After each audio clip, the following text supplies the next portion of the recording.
სამყაროს გაფართოების სიჩქარესთან დაკავშირებული მუდმივი მტკივნეული პრობლემა შეიძლება სულაც არ საჭიროებდეს იმ ყველაფრის თავდაყირად აყენებას, რაც ფიზიკის შესახებ ვიცით. ჯეიმს ვების კოსმოსური ტელესკოპით ჩატარებული ახალი გაზომვები მიუთითებს, რომ ადგილობრივი სამყარო ჩვენ წამში დაახლოებით 70 კილომეტრის სიჩქარით გშორდება ყოველ მეგაპარსეკზე. ამით შეგვიძლია ვთქვათ, რომ გადაიჭრა კოსმოლოგიის უდიდესი კრიზისი. თუ მართლაც ასეა, ეს მაჩვენებელი უზარმაზარია. ამან შეიძლება საბოლოოდ გადაჭრას ის შეუსაბამობა გაზომვებსა და სამყაროს აჩქარებულ გაფართოებას შორის, რომელიც უკვე საუკუნეა მეცნიერებისთვის ნამდვილი თავსატეხია. ჰაბლის დაძაბულობა, რომელსაც ზოგჯერ კოსმოლოგიის უდიდეს კრიზისსაც უწოდებენ. ამ პრობლემის საბოლოოდ გადასაჭრელად ჯერ კიდევ ბევრი კვლევაა ჩასატარებელი, მაგრამ ახალი გაზომვები, რომლებიც სამი სხვადასხვა სახის ვარსკვლავზე ჩატარდა, შეიძლება წინ გადადგმული მნიშვნელოვანი ნაბიჯი იყოს.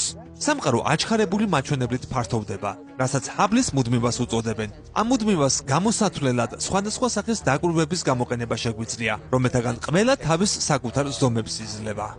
ადრეული სამყაროს დაკვირვებადი საგნები, მათ შორის კოსმოსური მიკროტალღური ფონი, რომელიც წარმოადგენს სამყაროში გაჩენილი პირველი სინათლის ნარჩენ მიკროტალღურ რადიაციას და ბარიონული აკუსტიკური რხევები, რომლებიც არის შორეულ გალაქტიკათა გავრცელების მახასიათებლები. ისინი შესაბამისობაშია იმ ტალღებთან, რომლებიც ერთ დროს ადრეულ სამყაროში ვრცელდებოდა.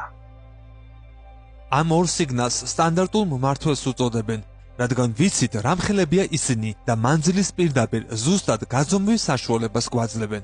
ამავე დროს ისინი მიუთითებენ, რომ სამყარო აჩქარებული მაჩვენებლით ფართოვდება. ყოველ მეგაპარსეკზე დაახლოებით 77.4 კილომეტრი წამში მაჩვენებლით. სიგნალებს ახლო მდებარე სამყაროდან სტანდარტულ სანთლებს უწოდებენ. ეს გახლავთ საკუთარი სიკაშკაშის ჩვენთვის ცნობილი მაჩვენებლის მქონე ობიექტები, მაგალითად, ცეფეიდი ცვალებადი ვარსკვლავები და ლა ტიპის სუპერნოვები. ვინაიდან ვიცით მათი სიკაშკაშის მაჩვენებელი, შეგვიძლია ზუსტად გამოვთვალოთ ჩვენიდან მანძილი. და ეს მიუთითებს, რომ ჰაბლის მუდმივა არის 74 კილომეტრ-წამი ყოველ მეგაპარსეკზე.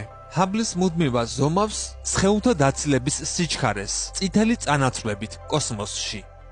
ორივე ტიპის გაზომვას აქვს ცდომილების მონაკვეთები, რომლებიც ერთმანეთს ემთხვევა და შესაბამისად, ეს შეუსაბამობა სულაც არ არის ჩვენთვის ცნობილი კოსმოლოგიის დასასრული. თუმცა, ნამდვილად კარგი იქნებოდა უფრო ზუსტი რიცხვი გაფართოების თითოეული მაჩვენებლისთვის.